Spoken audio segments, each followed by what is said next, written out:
what time are you? helping with our do-it-yourself screen printing activities Okay. at NOTSTOCK, and just working really, really hard and sweating, and I really appreciate that.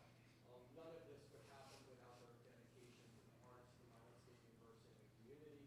I also got to thank the Hampton Inn Narendra Electric Cooperative, Northwest Art Center, the North Dakota Art Gallery Association, Flattail Press, People Art, Prairie Public's Great American Folk Show, and a special thanks to you for being here. So thank you very much, and a special thanks to your high school art teacher, maybe your middle school art teacher, for making your life difficult and getting you all on a budget, keeping track of you. And that takes, it's just not an easy, yeah, can we just do that right now?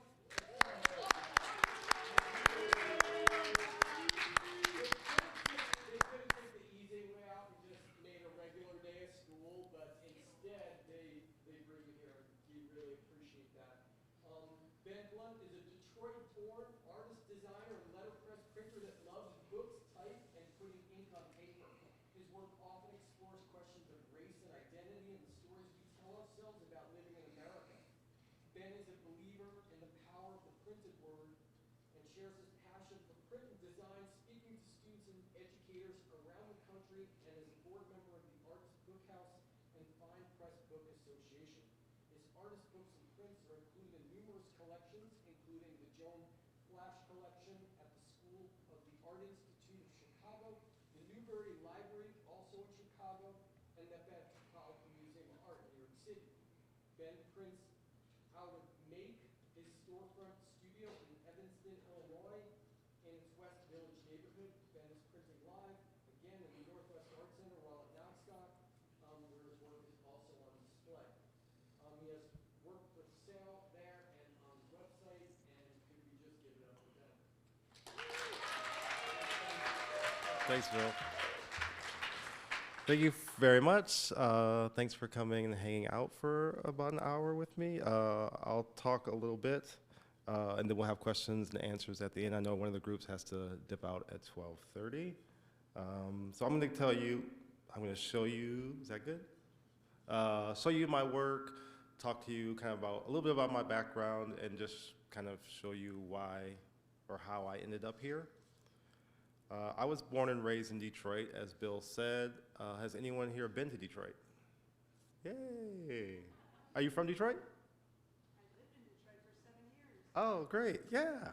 So I was born and raised in Detroit, proud Detroiter. I don't know if you know, but Detroit is the largest black city in the country. So Detroit is about 85% black. So growing up there, we talked about race a lot. Race was kind of at the forefront. Detroit had a black mayor earlier in the country than a lot of cities. And so just growing up around a diverse group of black people talking about race, as I've gotten older and lived in different places around the country, I see that people get nervous talking about race, and it's something that we don't talk about kind of in mixed company. So I find that a very right place to make art and have conversations through print. So a little background about me. I grew up kind of during the golden age of hip hop music, so groups like Public Enemy, KRS-One, De La Soul were my favorites.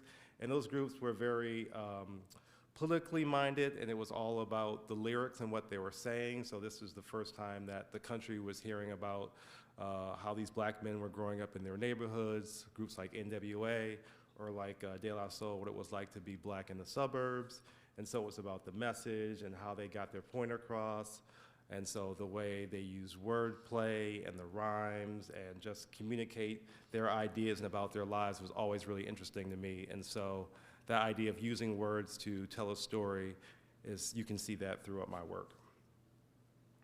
I went to school at Washington University in St. Louis to study graphic design and kind of fell in love with typography and design. Worked for about 10 years and went to graduate school at Columbia College Chicago, where I got an MFA in book and paper arts. In that program, the three kind of main pillars were handbook binding, paper making, and letterpress printing, and that's where I learned to print. So I'm fresh out of grad school with all this new knowledge and new techniques, and then I didn't really do anything. I was working full-time when I was in grad school. I had just got married, I just had a kid, so I was really busy, and I got my MFA, and I just kept working. So I wasn't really making art, wasn't really doing anything. For NOTSTOCK, they invite all these great artists to come every year, and you can see all their amazing work, but it's not a straight trajectory kind of up to this success. So for about 8 or 9 years, I just made stuff here and there. I always kept a sketchbook, and I always wrote down my ideas. I really wasn't doing anything. I was busy, of course, but a lot of it was I was scared. I was wondering, was my work good enough? Was it worth taking time away from my family to like make this stuff that no one's gonna buy or no one's gonna care about? And so it took me a while to work through that idea of like, do I really wanna do this? Is it worth really pursuing? And so I like to show this slide just to remind you guys as you're going up, it might not be a straight shot where you're going, but you have to keep at it and keep moving forward if you're gonna really try something. And no matter what it is, if you're gonna be successful at it, it's gonna be hard work. So eventually I decided, yes, I like printing, I love doing this, I'm gonna make time for it, I'm gonna make room for it. And so I started buying type and buying equipment. And this is a shot of my first studio. So I lived in an apartment building, and this was in the storage unit in the basement of my apartment building, as opposed to storing stuff. That's where I had my press. So it wasn't maybe this dark as the picture, but there were no windows down there. It was a little cramped space, and the press was about the size of this lectern. So I printed down there for a while until I got a larger press, and that allowed me to get a larger space. So this is the outside of my press now. As Bill said, I live in Evanston, and Evanston is the town just north of Chicago. And I've got a little video to give you a little tour so you can see my space. So the place where my studio is in Evanston it's a cool building, so there's a bunch of artists in the building with me, but it's not like a big high traffic area. It's basically in a residential area. So this is our building on the left, and then right across the street, it's a bunch of houses.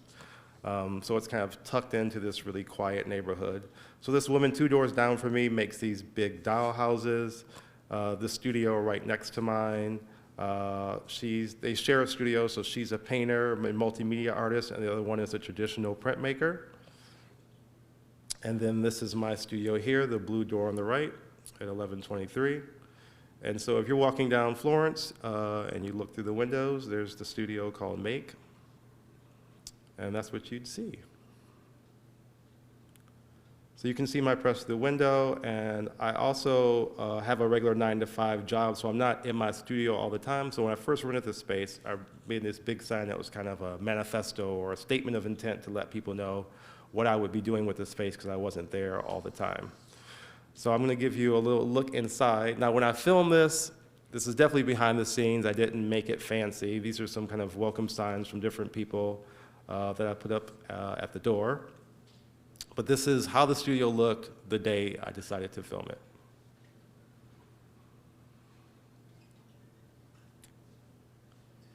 So there's a kind of wide shot of the studio.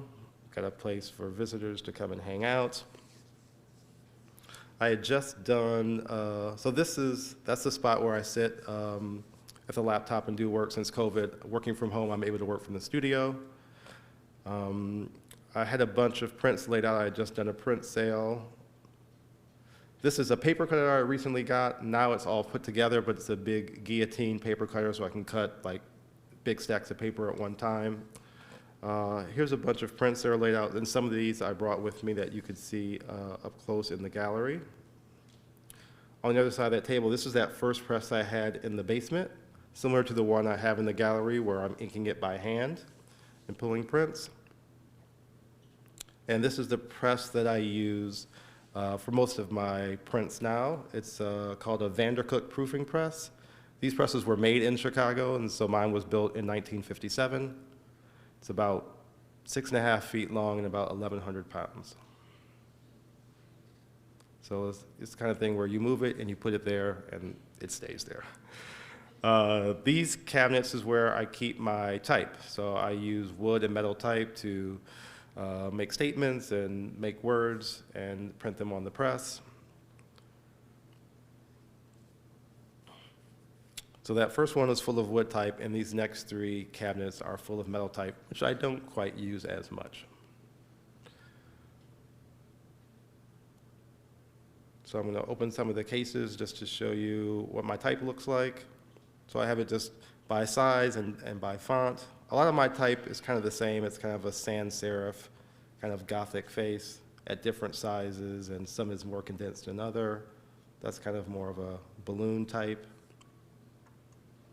And I've just collected this type over the years by mostly buying it from friends who had extra type that they needed to get rid of or needed to make some money, and I was able to buy type from them.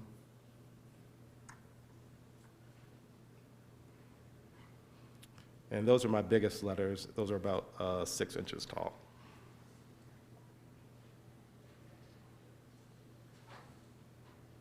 So there's a little sign that says make. And then behind me, I have a wall of posters as inspiration. So these are all posters I've collected over the years from friends of mine, and also to show just the variety of things that people do with letterpress. That's an Amos Kennedy poster. He was here a few years ago for NOTSTOCK. Brad Vetter, he's a printer in Louisville. Jen Farrell, she's a printer in Chicago. Stephanie Carpenter from the Hamilton Wood Type Museum. Bill Moran, Rick Griffith, Aaron Kohick on the right. That's the Globit mica in the fluorescent colors, and that's Amos again. All right, so that's a quick tour of my studio, the space where I do my work. I'm calling this talk Printing in the Present Tense. The good thing about letterpress is it's easy to get on there quickly, pull some type together, and print something. So during COVID, there were so many things happening around the world, and so I was just like real time reacting to what was going on in the world. And the present is kind of a tense place. There's lots of politicized things going on, polarization in politics, racial things. Yeah, it's just like a global pandemic. There's a lot going on, and so a lot to say in print for me. This is a series of posters that I did during the pandemic. You know, the question of race came up a lot this year, and like white supremacy and racism and white fragility and what all these things mean and who's racist and who's not. And my wife is a psychologist, and she was giving a talk and was talking about white supremacy, and there were people that were really scared to hear her say that and said, why do you keep saying white supremacy? Why don't you say something like unintentional bias or something like softer? That just saying white supremacy was kind of scary to them, and so I just wanted to kind of investigate that about white supremacy. So I made a series of letterpress prints. They're all black ink on white paper talking about what white supremacy might look like or what it might feel like in the world. So, and they're all, so I started making a list and just started printing these posters, but I didn't want to kind of say the same thing 3 different ways, so I made groupings. So this grouping is talking about how it's kind of emotionally hard. So it's exhausting, it's devastating, it's traumatic. This group is the idea that maybe it's purposeful, maybe this is beneficial to some people, it's calculated, it's intentional, it's nurtured. This one, just the whole idea is ridiculous, it's laughable, idiotic, asinine. So I went through and made a list of a series of 18 posters with these phrases. And at the Minnesota Center for Book Arts, I installed the posters. So I made about 150 of these posters and installed them outside of the windows, the Minnesota Center for Book Arts. So you can see there's all the posters on the windows, multiple posters of the 18 different posters. And so from across the street, it's pretty arresting, but as you got closer, you could take a look and yeah, see the different messages and see if you agree, disagree. And that first poster I show where there's a blank, that's in there too. So as you're looking at the messages and my thoughts about it, there's like a blank space for you to kind of figure out what you think about white supremacy, or do you think about it at all? The cool thing about this is we had planned to do this in the fall, but it ended up going up like 2 days after the insurrection at the Capitol, so it felt like it was an immediate response to what was happening in DC. I also want to show you, so this is the second time I've shown these posters, and the first time was a slightly different format, but was the same posters, and just show how the venue could change the feeling a little bit of the piece. So the piece is called Eyes Wide Shut. This was part of a larger show in a big warehouse, and there was an interior room where I had these posters, and I painted the outside black, covered the window and the door so there was only a slit. So the idea was that from a distance, you couldn't see the posters at all. You wouldn't have to take in the ideas of white supremacy at all. If you took a step closer, you could peek through the little slit and see a little bit about it. Or if you opened the doors and went inside, you'd be surrounded floor to ceiling with over 100 posters. So it's interesting to see what people would do. Would they walk by and just peek in from the door? Would they go in and kind of be surrounded by it? There were people that would go in there and like immediately feel stressed and have to leave just seeing these messages. And so just the idea that we are not really dealing with these ideas as a culture together. These prints reminded me of these I Am a Man posters. It was from the Memphis sanitation strike in 1968. So these were also letterpress printed, just simple declarative statement, black ink on white paper, and just kind of underlines the power of a printed message. I found this more recent image of some young girls holding the I Am a Man posters, and you can just see the power of using multiples. That's one of the things that you can do in print. You make multiples, and you can see how the message gets amplified as you use multiple posters. So I get my ideas from things out in the world, like conversations that we're having on the news or on social media or things I hear out in the world. And this was something I heard from work. So I was working at a place, and it was Martin Luther King Day, and one of my black coworkers was saying, "Oh, I can't believe we have to work on Martin Luther King Day. We should get that day off." And then a white coworker said to her, "Well, if we had a day off for every time a black man got murdered, we would never go to work." Like, wow, that's pretty crazy thing to say at work. And so I just thought it was really wild, and I was like, I gotta, I always think I gotta make a piece about that. So I was gonna collect kind of outrageous racist things that people hear at work and make this whole collection of them. And then I thought, who wants to really read that book? So I thought about turning it on its head a little bit. So I thought, well, when do you get off work? You get off work for holidays. So what if every time a black man murdered, it was a holiday? So I did some research and looked at every black man that was killed in Chicago in 2016 and put the dates of their deaths on a 2017 calendar as a holiday. So if you do that, there were 535 black men murdered in Chicago in 2016. And if you put them together on a calendar, that would be 275 holidays. So I made a big wall calendar of the 275 holidays. So this is a little zoom in. So I've got a dot for every time a person was murdered, and then a list of their names chronologically. And so I put this up in a show, and this young girl asked me, "Hey, what are these dots?" And so I was telling her about what it was about, and I was just thinking the conversation that we were having would be very different than you would hear on the news. You talk about how Chicago is such a dangerous city, you don't want to be on the South Side, it's all these statistics. While here, I'm just talking about people that lost their lives. It might have been because they were doing something stupid or illegal, or it might have been they were in the wrong place at the wrong time. So just talking about this violence in a way that's elevates their humanity a little bit, and not just statistics, and that they're just people that don't matter, but these were real people that were killed.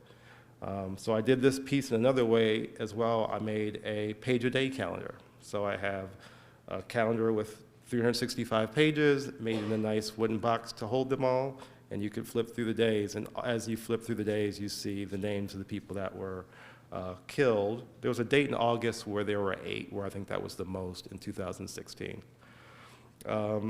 I've shown these pieces before. I was teaching at Colorado College a few years ago, and I was going through this work, and then one of my students rose his hand and was like, "Do you ever print anything that's fun? This is all pretty heavy stuff."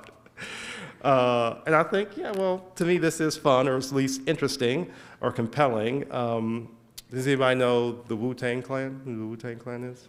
The RZA from the Wu-Tang Clan. So there's a line from a song from the RZA that I really like that he says, "Life is beautiful and life is ugly at times," and we're expressing both sides of that. And so the idea that, sure, there's great stuff to talk about, but there's hard stuff to talk about too, and I think if you can find interesting ways to talk about it, art and print are like great venues for having these kind of discussions. So I've got stuff that's tough and depressing, and I've got stuff that's a little lighter sometimes. So during the pandemic, like I said, I've been working from my studio. So I'm sitting at a folding table at my laptop and kind of looking out. And as I said, my studio's in a neighborhood, and so I'm seeing all these people walking by with their kids, and everyone's jogging and walking their dogs.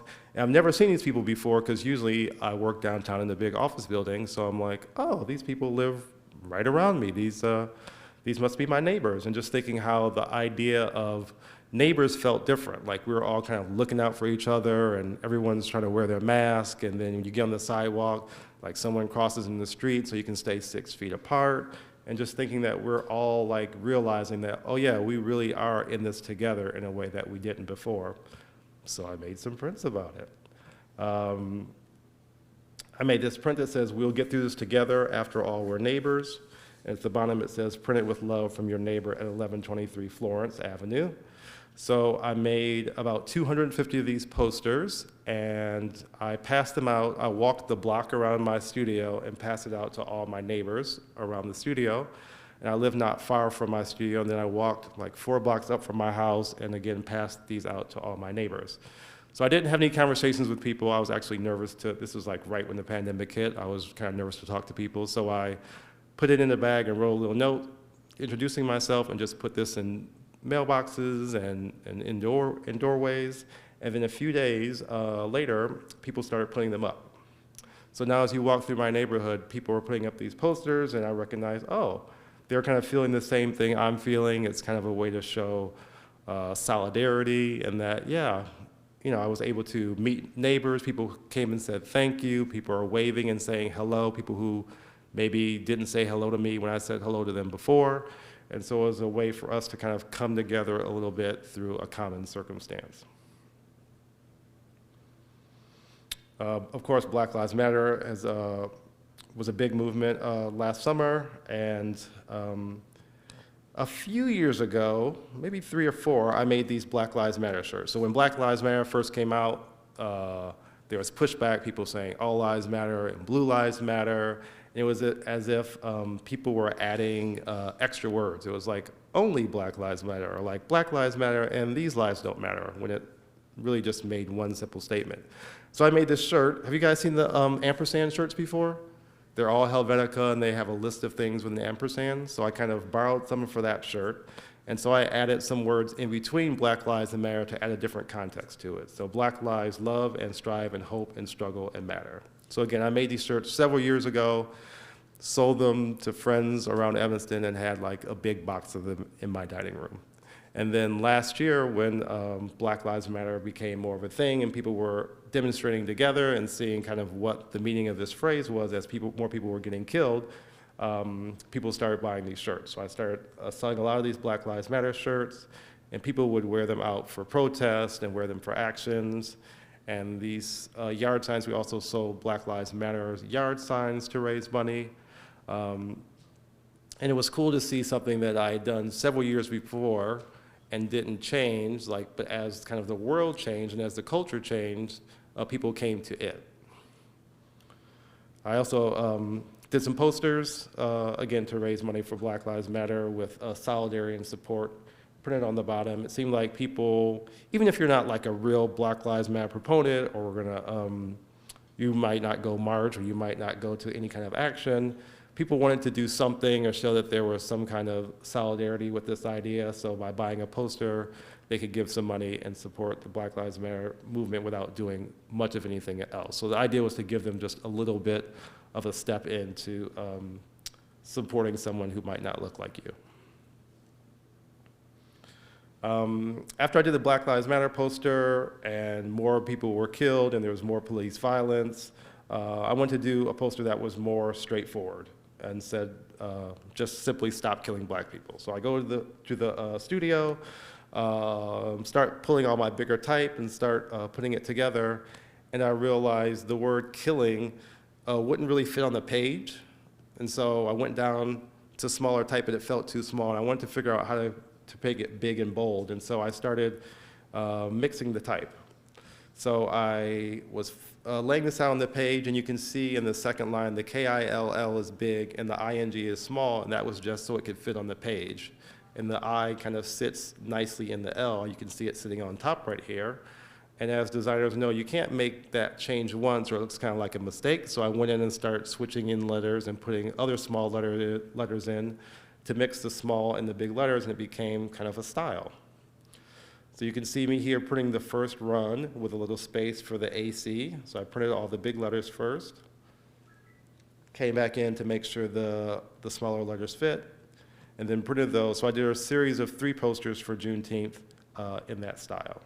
So Stop Killing Black People, Knees Off Our Neck to nod to George Floyd, and then this was for Juneteenth. And then Juneteenth, if you guys know what Juneteenth is? Yeah. So, but I think it's kind of new. I've known about it for years, but it's last year it seemed like everyone kind of learned what Juneteenth was. So the Emancipation Proclamation was signed in 1963, but the message didn't make it all the way around the country. So there were some enslaved Africans in Galveston, Texas area who didn't get the message for like 2.5 years later. And so on June 19th, 1865, they found out they were free, and that's celebrated as Juneteenth. And so just seeing what was going on in the country and all the violence against black people, it's almost like everyone still didn't get the message that black people are free. And so the secondary message on these posters is we can no longer wait. We still have a ways to go to get to this true freedom and equality for everyone. Did you guys want to dip out now? Do you want to? This group has to leave at 12:30 to catch their bus, and so it's going to let them leave. Thanks for coming. Thank you. Sure. Did you know that the number on your studio is first like numbers of Fibonacci sometimes? Oh, I didn't think about that. 1, 2. Oh, no. Yeah, 1, 1 is 2, 2, 1. It's 3. Thank you. Yeah, it is cool. I'm going to start saying that to people.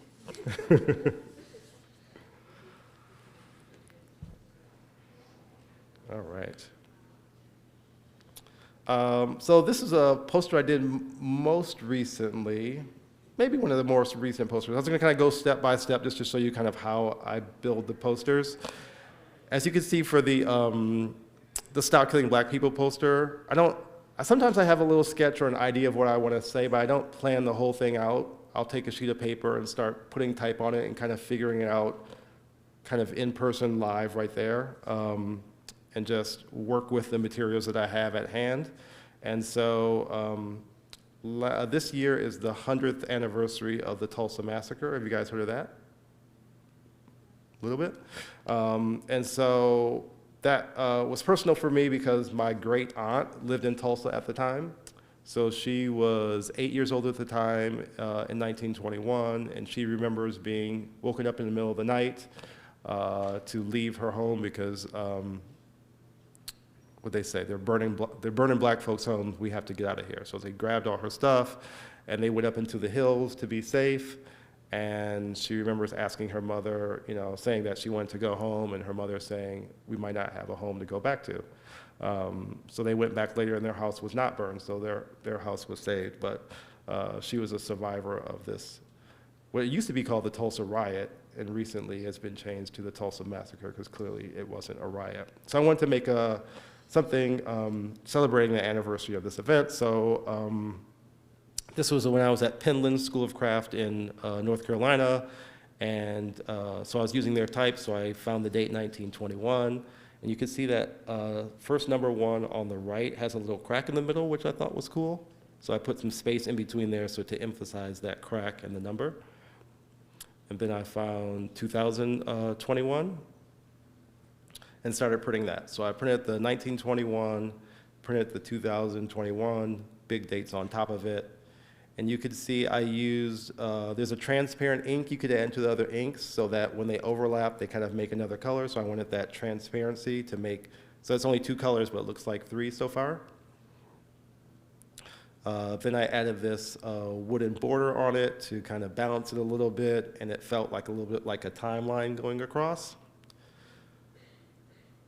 Then I started laying type on top again to figure out where things will go. And you can see I'm printing like up and down, left, right, to try to keep the thing balanced as I'm going, because I don't really know what I'm doing next. I'm kind of doing it as it goes, and I want to make sure that it all kind of looks good when I'm finished. So laying that type on top to make sure it looks okay. And in letterpress, you set the type backwards. That's why all the letters are kind of backwards. And when you print it, it becomes right reading. So that was the next run.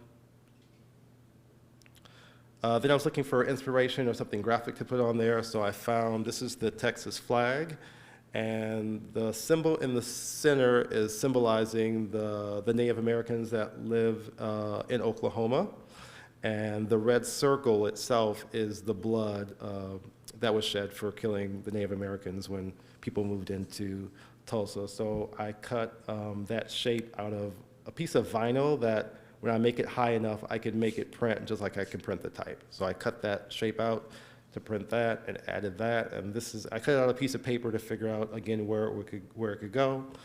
And the type is Black Wall Street. Tulsa during that time this neighborhood was called Black Wall Street because it was like a thriving neighborhood with like doctors and lawyers and a bunch of black businesses. And that's probably the reason why it eventually got burned down. Like they were really thriving in this area, lots of wealth and prosperity. So that's me at Penland. I think I'm printing the Black Wall Street. Yeah, the circle's already down there in the orange, and so I'm printing the Black Wall Street on top in a press similar to the one I have at my studio. So printing it and taking a look at it. And again, lots of transparency going on, so you can see that green color. I never used green ink, so that's the blue and the yellow coming together to make the green, and just lots of layers and complexity in the way things are overlapping. And the Black Wall Street was printed with a metallic silver ink. So again, I printed bottom left, upper right for balance, and this shape up here is a big apostrophe, but it looked kind of like a speech bubble to me, so I wanted to put some more information. So this one's kind of bold and colorful and celebratory, but I want to kind of add another little bit of information so it's informative as well.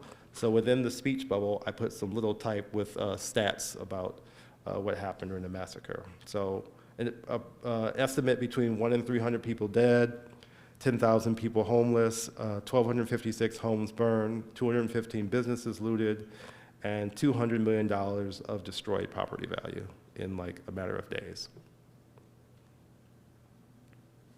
So this is the final print.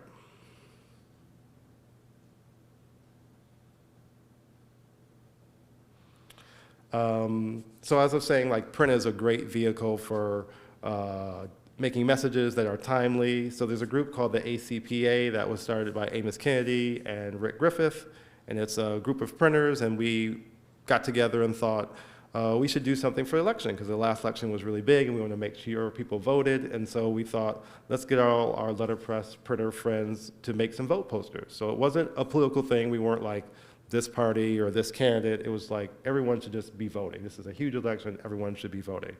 So we asked people to make posters, and we sent them to Rick in Denver. And as people ordered prints, we made a website. As people ordered prints, we kind of just sent them around the country. So we had this website of all these letterpress printed posters by these great artists. So some of them are just like, go vote, it's really necessary. You can see the one talking about certain issues like the environment, let us speak for the trees and vote. We knew that some states would be really important, so hey PA for Pennsylvania, let's go vote.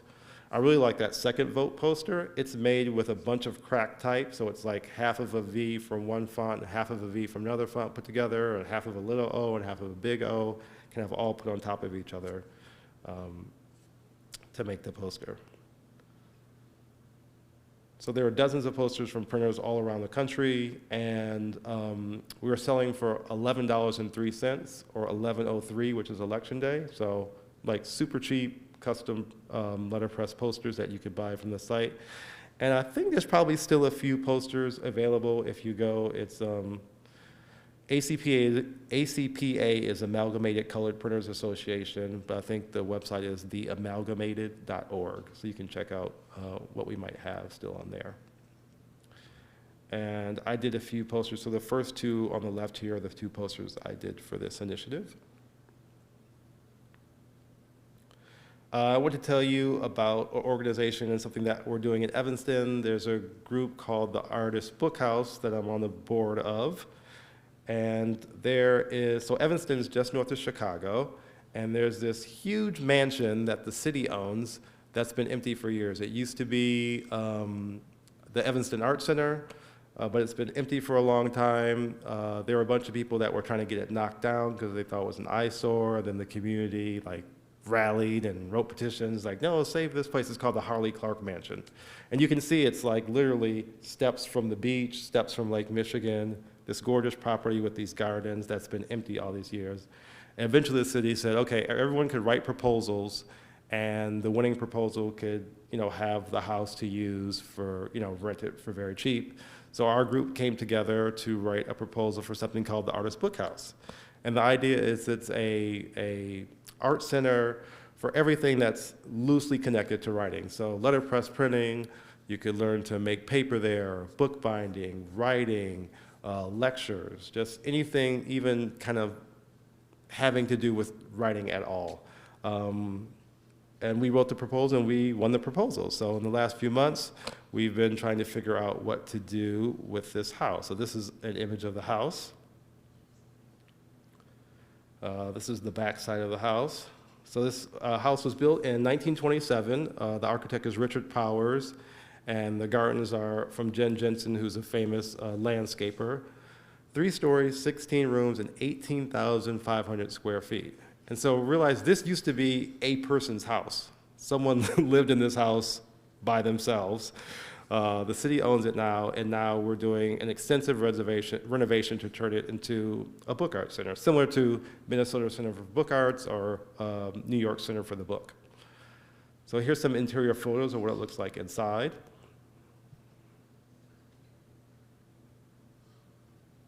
So the image on the left, we're going to turn that into the paper making studio. And these are some renderings. You can see that on the left would turn into this on the left. So people are making paper, big windows, spaces for lectures and talks. There's going to be a bookshop, and it's open to the public. So it's not going to be private. So you could just come and hang out there. You could take a class. You could just go to the bookshop and sit by the Lake Michigan and read a book. So this is something that we're working on. And so give us a few years, but if you're ever in the Chicago area, you could come check us out at the Artist Book House. Jay Ryan, who is another well-known screen printer that lives in Evanston, he made up this poster for us to support the Artist Book House, and I have a few copies of these with me in the gallery as well. So as Bill said, I'm in the gallery. So we brought 2 presses to the gallery and a bunch of wood type.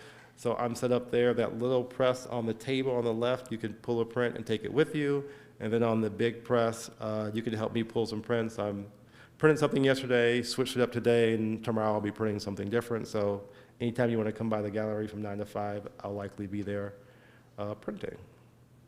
Thank you very much.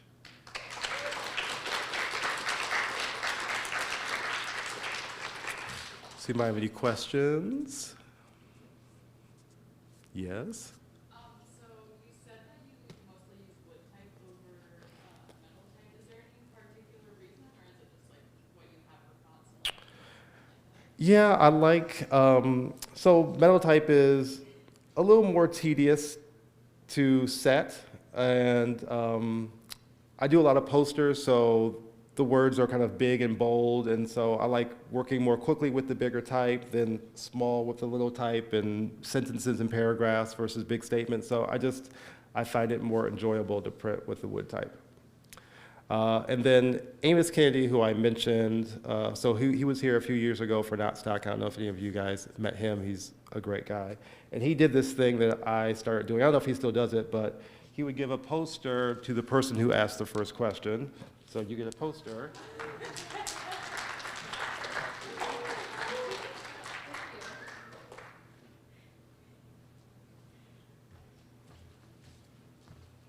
All right, so are there any more questions? Yeah, in the back. Oh, how did I get it out of the basement?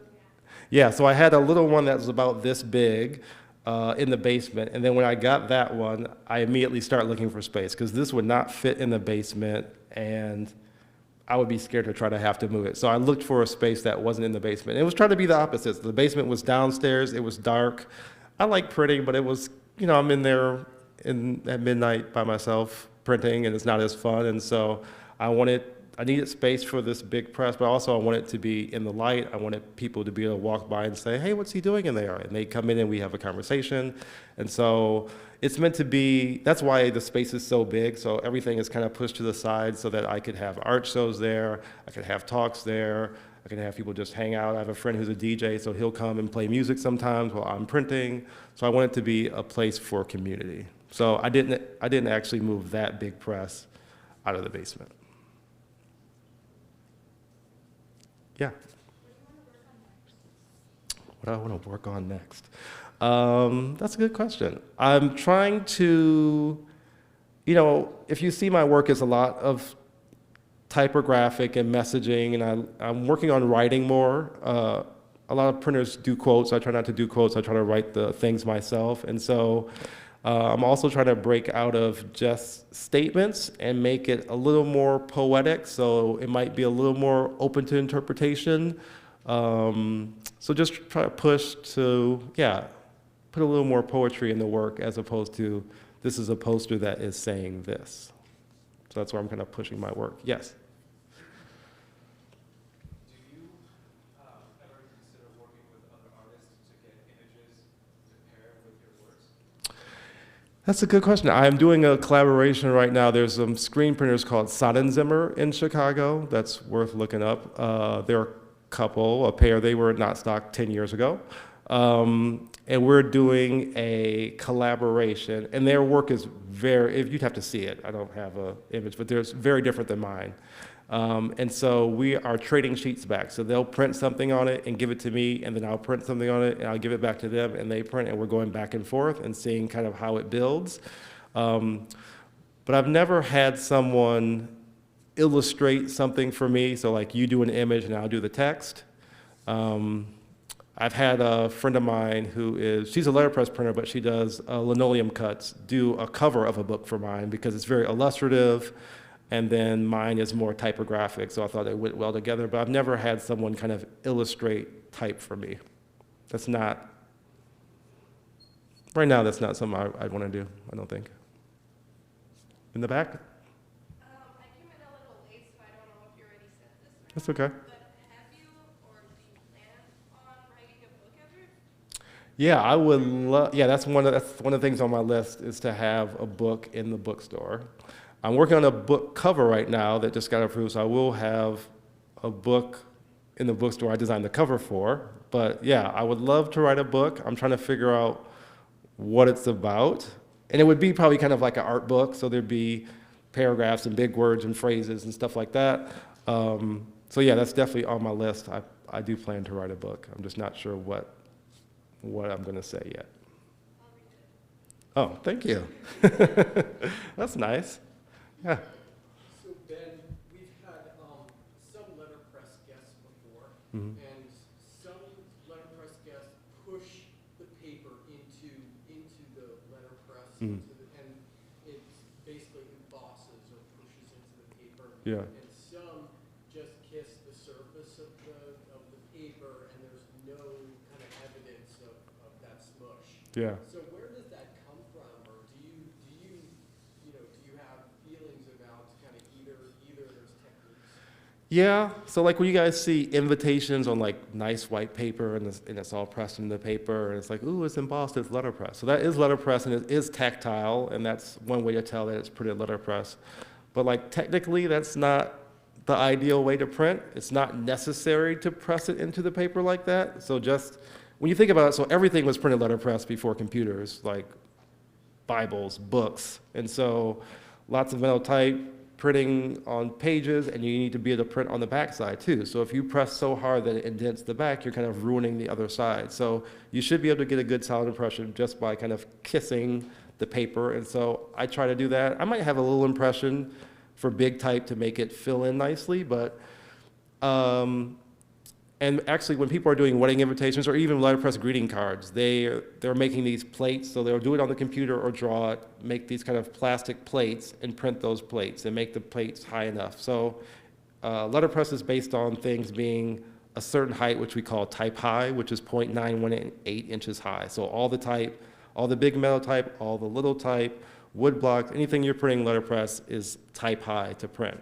And so they get these plates type high, and they can smash it because they're just printing plastic. But if I had a little tiny 8-point letter that's made out of metal, you could damage the type by pressing it. So I don't press it because you could damage the type, and yeah, it's not the right way to do it. I'm not too big on right and wrong ways to do it, but it's not necessary to get a good impression, I'd say. It's more of a stylistic thing, yeah. Is there a type that you absolutely love using as much as you can, and then that you loathe using and try to stay away from it? Yeah, it might just be wood and metal. Like I have, so that one cabinet I have is wood type. And also one thing I do is I just try to work with what I have. So I like the constraints of letterpress. So my press sheet can only go 14 inches wide and a certain length. So my paper can only get so big. I work with the fonts I have. And so like that one print where it was big type and little type, that came out of the process of me printing with my type. I could go on the computer and make a plate to make it fit. I could have used linoleum and carved the word myself to make it fit, but instead I'd rather solve the problem with the constraints that I have, and it leads to different results. And so, yeah, like a lot of my prints, it's that Gothic kind of sans serif face, because I have a lot of that, so you see that a lot. And so, yeah, I like figuring out how to make something with what I have, and yeah, I like classic kind of faces, like the weird, funky balloon stuff and real funky stuff. Doesn't do anything for me. Like on the computer though, like I'm Gotham crazy. I use Gotham like all the time on the computer for some reason, so yeah. What's your favorite part of the process? I think it's the printing. So the setup takes a long time, like figuring out and like making sure everything's the right level, and then you get a test thing and you're like, oh, that's in the right space, everything's right, and then you just keep printing them, right? And so, but I feel like every time you print and you pull it off and you take a look, it's like, yay, it worked, and then you do it again. Oh my God, it worked again. So that, to me, that's magical, and that keeps you going through doing 100 of them, and you're checking to see, okay, it's low on ink, add a little more ink, or sometimes something's a little bit off, and you print 4 or 5, and then after a while you're like, okay, I need to fix this, and then you change a little bit and keep going. So just pulling the print, the idea that I thought up something in my head, and then 2 hours later, it's a real thing on a piece of paper that someone could see and read is pretty cool to me. The immediacy of it, yeah. What's the standard edition size? That's a good question. For a standard edition size for me, I used to print like 25 or 30 of something. And then when I started selling out quicker, and to Rick Griffith, I told him that, and he just like, are you crazy? 25 or 30, that's nothing. You have to print at least 100 or you're not really doing anything. And so, and he also said that if you print more, you could give one away if you wanted to, or your price doesn't have to be as high. And so the idea that you can print multiples with print, I like that a lot. And so now I would say my edition size is like 50. I've done 100 a few times if I think, oh, this one might be really interesting to people, but usually I do 50. And I usually work like 4 or 5 hour time blocks.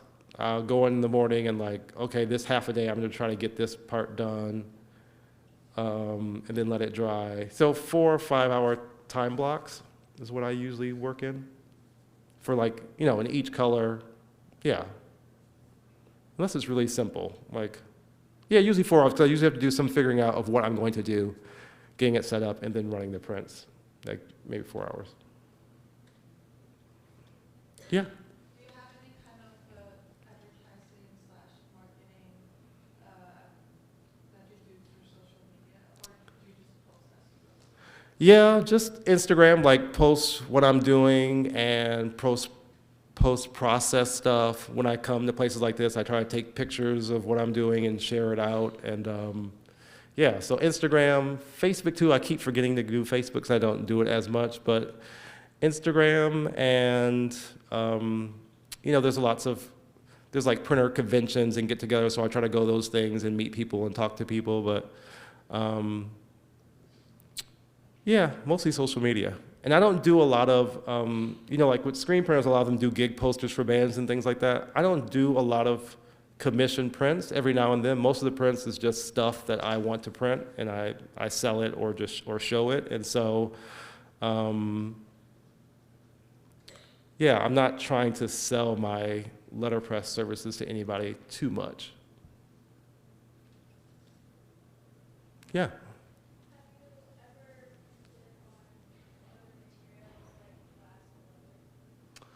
No, I haven't. I've printed on fabric before. On that little press, I could print on fabric because I can adjust the roller size a little bit.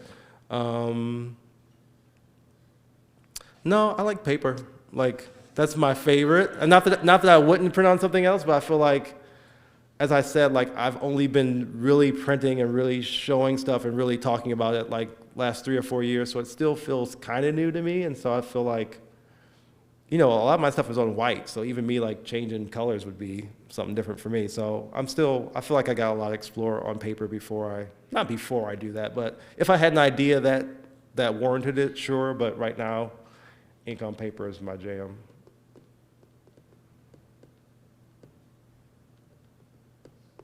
Is that it? Oh, yeah. Do you work in any other medium of art than painting or drawing? No,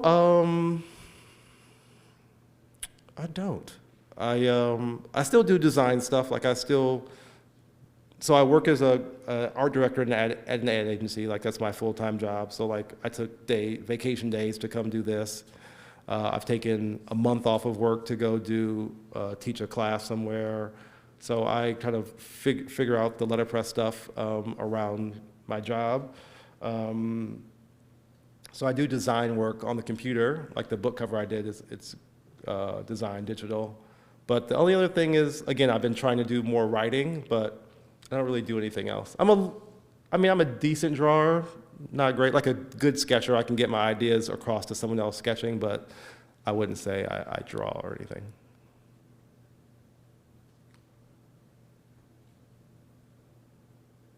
Is that it? Oh, sorry, one more in the back, sorry.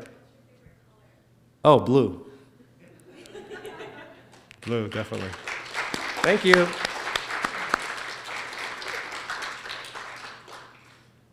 You guys are great. Thank you.